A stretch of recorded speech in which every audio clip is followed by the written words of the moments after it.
Hello guys, स्वागत करता हूं आपका नए रिएक्शन वीडियो में। तो दोस्तों, आज हम वीडियो देखेंगे अरिजीत सिंह ने संन्यास क्यों लिया। अरिजीत सिंह ने बॉलीवुड की सच्चाई बता दी। तो दोस्तों, अचानक से एकदम से उस सिंगर ने संन्यास लिया जिसके बिना बॉलीवुड की कोई भी मूवी अधूरी थी भाई, जिसके गाने के बिना कोई भी मूवी नहीं बन रही थी बीते दशक से। चाहे वो छोटी मूवी हो, बड़ी हो, कम बजट बजट की हो, ज्यादा बजट की हो, हर मूवी में उस सिंगर के सॉन्ग थे। और भारत का सबसे बड़ा सिंगर अचानक से भाई उसने संन्यास ले लिया। प्लेबैक सिंगिंग से, जो मूवी में सॉन्ग होते हैं, उससे संन्यास लिया। तो इसके पीछे क्या वजह रही है, क्या रीजन हो सकते हैं, तो इस वीडियो के अंदर हम देखेंगे। तो बिना किसी देरी के हम शुरू करते हैं सीधा वीडियो को। अगर आपको वीडियो पसंद आए तो वीडियो को लाइक जरूर कीजिएगा। तो चलो देखते हैं वीडियो को। क्या अरिजीत सिंह ने संन्यास ले लिया है? क्या बॉलीवुड का सबसे बड़ा गायक एक सिस्टम की साजिश का शिकार हो गया? क्या 2025 में बॉर्डर 2 के गानों पर हुई ट्रोलिंग ने अरिजीत सिंह का दिल तोड़ दिया? क्या यह संन्यास वाकई संन्यास है या फिर सलमान खान के साथ 10 साल पुराने उस विवाद का कोई नया चैप्टर जिसने आज इंडस्ट्री को हिलाकर रख दिया है? वाह यार, थैंक यू। सभी दे ही रहे हैं। और सबसे बड़ा सवाल, जिस आवाज ने करोड़ों लोगों को प्यार करना और रोना सिखाया, वो आवाज आज अचानक खामोश क्यों हो गई? 27 जनवरी 2026 की वो मंगलवार की रात शायद ही कोई संगीत प्रेमी भूल पाएगा, जब पूरा देश गणतंत्र दिवस की खुशियों और बॉर्डर 2 जैसी फिल्मों के आने वाले शोर में डूबा था। तभी इंस्टाग्राम पर एक पोस्ट आती है जिसने इंटरनेट की दुनिया में भूचाल ला दिया। ये पोस्ट किसी और की नहीं बल्कि हम सबके चहेते अरिजीत सिंह की थी। उस एक पोस्ट में लिखे शब्दों ने न सिर्फ उनके करोड़ों फैंस को सदमे में डाल दिया, बल्कि पूरी फिल्म इंडस्ट्री के माथे पर चिंता की लकीरें खींच दी। अरिजीत ने लिखा, मैं इसे खत्म कर रहा हूं। जी हाँ, उन्होंने साफ शब्दों में कहा कि अब से वो प्लेबैक सिंगिंग यानी फिल्मों के लिए गाना नहीं गाएंगे। 38 साल की उम्र में जब एक कलाकार अपने करियर के शिखर पर होता है, जब उसे भारत सरकार से पद्मश्री जैसा सम्मान मिल चुका हो और जब स्पॉटिफाई पर उसके फॉलोअर्स दुनिया के बड़े बड़े ग्लोबल स्टार्स से भी ज्यादा हों, तब ऐसा फैसला लेना कोई मामूली बात नहीं है। यह सिर्फ एक संन्यास की खबर नहीं है दोस्तों, यह एक चेतावनी है। यह एक इशारा है उस घुटन की तरफ जो बॉलीवुड की चमक दमक के पीछे कहीं दबी हुई है। आज हम अरिजीत सिंह के इस फैसले की एक एक परत खोलेंगे और जानेंगे कि आखिर वो कौन सी मजबूरी थी जिसने मुर्शिदाबाद के इस सीधे साधे लड़के को इतना बड़ा कदम उठाने पर मजबूर कर दिया। हम बात करेंगे उस रात की जब सलमान खान और अरिजीत के बीच वो ऐतिहासिक खटपट हुई थी। हम बात करेंगे बॉर्डर 2 के उस विवादित गाने की, और हम आपको बताएंगे कि क्या सच में अरिजीत सिंह ने गाना छोड़ दिया है या कहानी कुछ और ही है। कहानी को समझने के लिए हमें थोड़ा पीछे जाना होगा, उस दौर में जब अरिजीत सिंह द अरिजीत सिंह नहीं बने थे। ये कहानी शुरू होती है पश्चिम बंगाल के मुर्शिदाबाद से, जहां एक साधारण परिवार में पला बढ़ा लड़का संगीत के सपने देख रहा था। अरिजीत का बचपन शास्त्रीय संगीत की तालीम में बीता, जहां उनकी माँ और नानी ने उनकी नींव रखी। लेकिन असली ड्रामा शुरू हुआ 2005 में, जब 18 साल का यह शर्मीला लड़का रियलिटी शो फेम गुरुकुल के मंच पर पहुंचा। आज आप अरिजीत को जिस मुकाम पर देखते हैं, उसे देखकर शायद आपको लगे कि उनकी राह बहुत आसान रही होगी, लेकिन सच्चाई इसके बिल्कुल उलट है। फेम गुरुकुल का वो दौर अरिजीत के लिए किसी अग्नि परीक्षा से कम नहीं था। आपको जानकर हैरानी होगी कि जिस आवाज के लिए आज प्रोड्यूसर्स करोड़ों रुपए देने को तैयार खड़े रहते हैं, उसी आवाज को उस शो में रिजेक्ट कर दिया गया था। वो शो नहीं जीत पाए थे, बल्कि छठे स्थान पर एलिमिनेट होकर घर वापस आ गए थे। इंटरनेट पर आज भी वो वीडियो वायरल होते हैं जहां जूरी मेंबर्स जैसे कि इला अरुण उन्हें डांट रही हैं और अरिजीत अपनी मासूमियत में रो पड़ते हैं। वो एक ऐसा दौर था जब उन्हें यह महसूस कराया गया था कि शायद वो स्टार मटेरियल नहीं है, लेकिन कहते हैं ना कि जो हीरा होता है उसे चमकने से कोई रोक नहीं सकता। उस शो में हारने के बाद अरिजीत टूटे जरूर, लेकिन बिखरे नहीं। उस समय के जज शंकर महादेवन ने उनकी प्रतिभा को पहचाना था और उन्हें सलाह दी थी कि वो अपनी जड़ें मजबूत करें। इसी सलाह को मानकर अरिजीत ने मुंबई में संघर्ष शुरू किया। उन्होंने एक और रियलिटी शो 10 के 10 ले गए दिल जीता और उस प्राइज मनी से अपने लिए एक छोटा सा रिकॉर्डिंग सेटअप बनाया। यह वो वक्त था जब अरिजीत गायक कन और म्यूजिक प्रोग्रामर ज्यादा बन गए थे। वो प्रीतम, विशाल शेखर और मिथुन जैसे बड़े संगीतकारों के साथ घंटों स्टूडियो में बिताते, दूसरों के गानों को एडिट करते और संगीत की बारीकियों को समझते। फिर आया साल 2013 और फिल्म थी आशिकी 2। इस फिल्म ने न सिर्फ बॉक्स ऑफिस पर इतिहास रचा, बल्कि भारतीय संगीत को एक नया किंग दिया। गाना था तुम ही हो। जैसे ही यह गाना रिलीज हुआ, मानो देश के हर टूटे दिल को एक सहारा मिल गया। उस एक गाने ने अरिजीत सिंह को फर्श से अर्श पर पहुंचा दिया। लोग उनकी आवाज में अपना दर्द ढूंढने लगे। उनकी गायकी में वो रूहानी दर्द था जो सीधे दिल में उतर जाता था। इसके बाद तो जैसे हिट गानों की झड़ी लग गई। फिर ले आया दिल, मुस्कुराने की वजह, चन्ना मेरेया। हर फिल्म में अरिजीत का एक गाना होना सफलता की गारंटी बन गया था। लेकिन इतनी शोहरत पाने के बाद भी अरिजीत नहीं बदले। वो वही मुर्शिदाबाद के लड़के रहे जो हवाई चप्पल और साधारण शर्ट पहनकर घूमता था। वो ग्लैमर की दुनिया में एक मिसफिट थे और शायद यही सादगी उनकी सबसे बड़ी ताकत भी थी और कमजोरी भी। बॉलीवुड को आदत थी नखरे वाले स्टार्स की, लेकिन अरिजीत काम से काम रखने वाले बंदे थे। उन्हें पार्टियों में जाना पसंद नहीं था, वो पीआर स्टंट्स से दूर रहते थे। लेकिन दोस्तों, बॉलीवुड में टैलेंट के साथ साथ पॉलिटिक्स भी एक कड़वी सच्चाई है और अरिजीत सिंह जल्द ही इस राजनीति का शिकार होने वाले थे। उनकी सादगी और सीधापन एक ऐसी घटना की वजह बना जिसने उनके करियर पर एक लंबा ग्रहण लगा दिया। अब हम आते हैं उस किस्से पर जिसने अरिजीत सिंह की जिंदगी में भूचाल ला दिया। यह बॉलीवुड के इतिहास के सबसे चर्चित विवादों में से एक है, सलमान खान बनाम अरिजीत सिंह। बात है साल 2014 के स्टार गिल्ड अवार्ड्स की। वो एक ऐसी रात थी जो अरिजीत शायद अपनी जिंदगी से मिटाना चाहेंगे।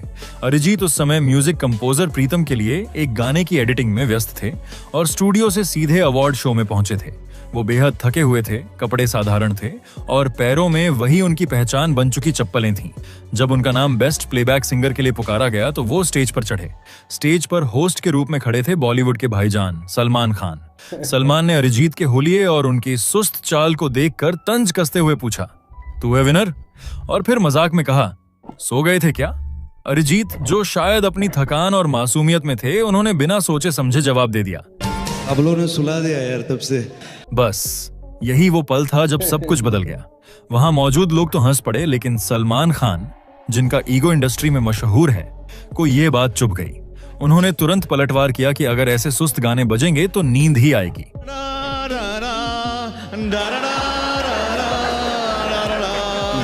इसमें तो नींद ही आ गई यार।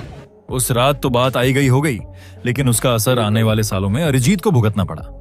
इस घटना के बाद इंडस्ट्री में एक अजीब सा सन्नाटा छा गया। खबरें आने लगीं कि अरिजीत सिंह को सलमान खान की फिल्मों से ब्लैकलिस्ट कर दिया गया है। इसे अनौपचारिक प्रतिबंध कहा जा सकता है। चलिए आपको उन गानों की लिस्ट बताते हैं जो अरिजीत की आवाज में रिकॉर्ड तो हुए, लेकिन कभी रिलीज नहीं हो पाए। सबसे पहले फिल्म किक की बात करते हैं। रिपोर्ट्स के मुताबिक अरिजीत ने इस फिल्म के लिए हैंगओवर और जुम्मे की रात जैसे गाने रिकॉर्ड किए थे, लेकिन जब एल्बम आया तो हैंगओवर सलमान खान की आवाज में था और जुम्मे की रात मीका सिंह की आवाज में।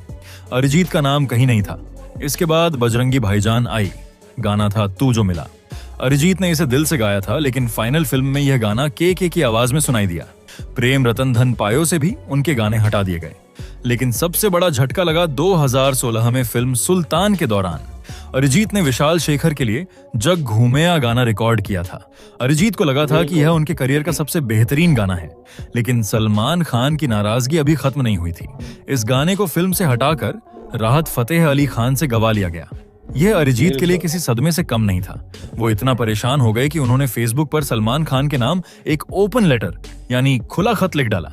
उस खत में अरिजीत का दर्द साफ झलक रहा था। उन्होंने लिखा था, डियर मिस्टर सलमान खान, मैंने कभी आपकी बेइज्जती नहीं की।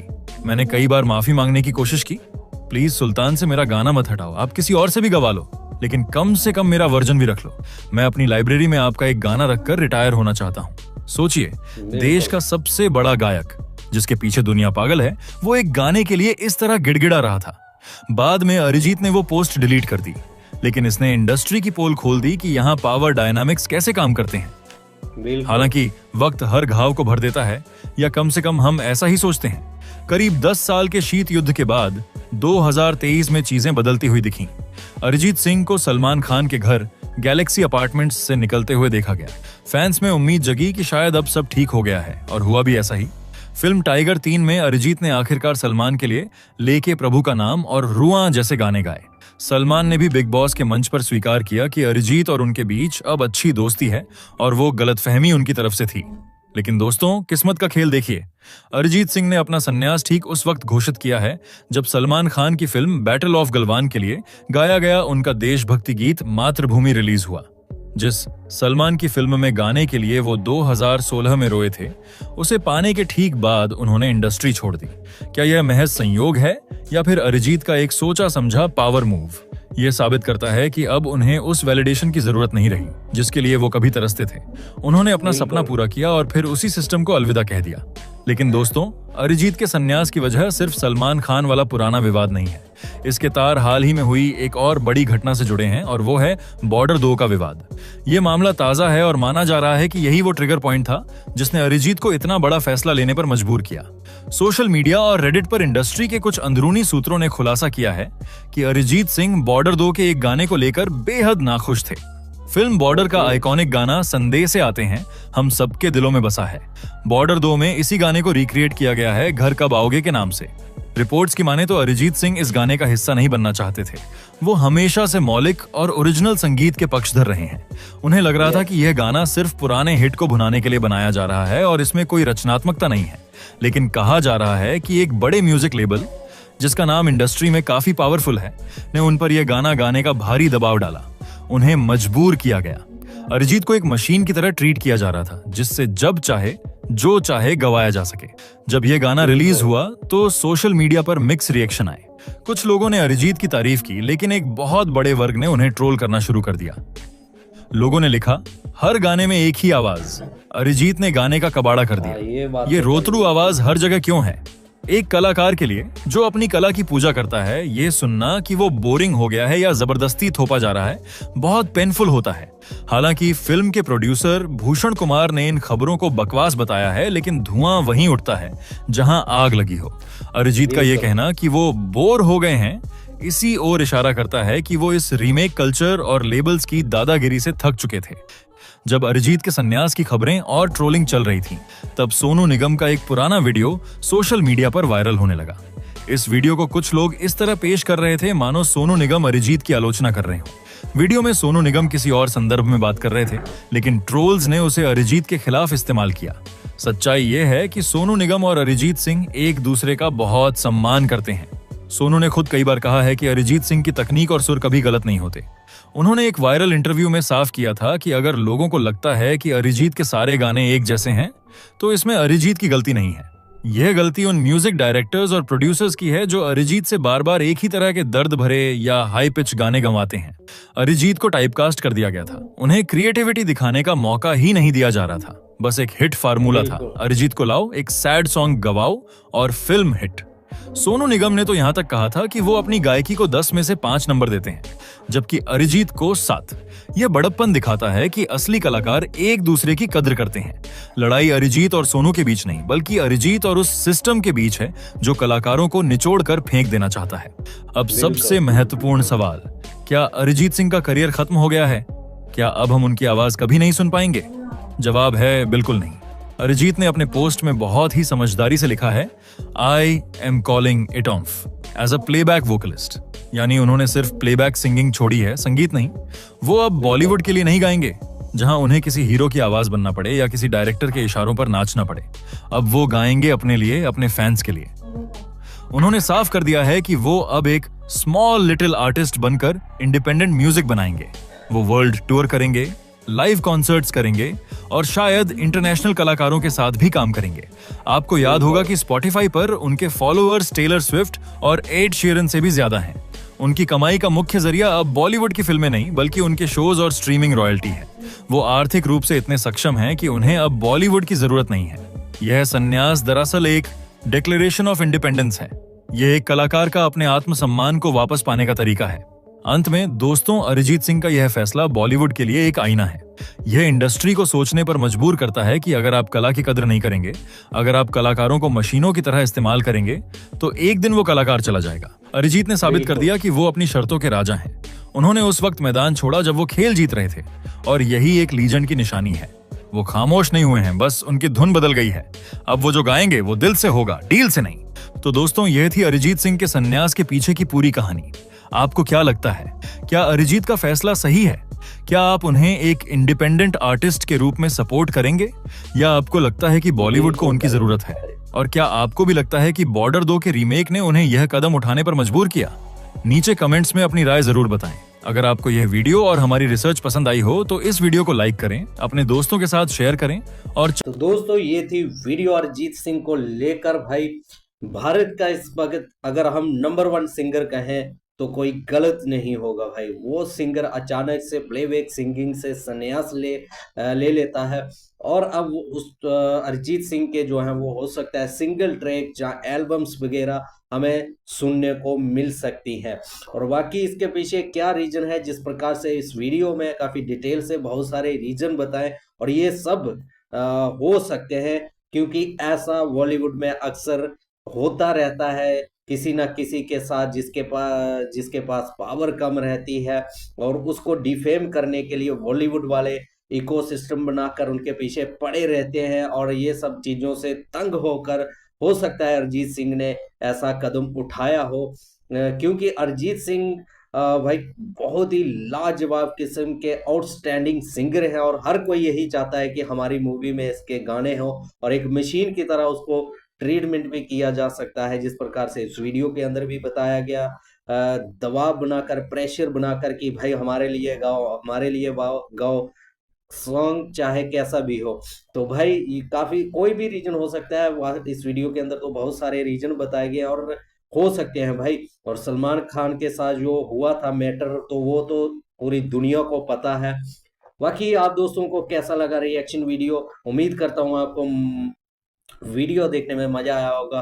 बाकी यहीं पर करते हैं वीडियो का एंड। मैं मिलूंगा नेक्स्ट रिएक्शन वीडियो के साथ, तब तक के लिए टेक केयर, बाय बाय, जय हिंद, जय भारत।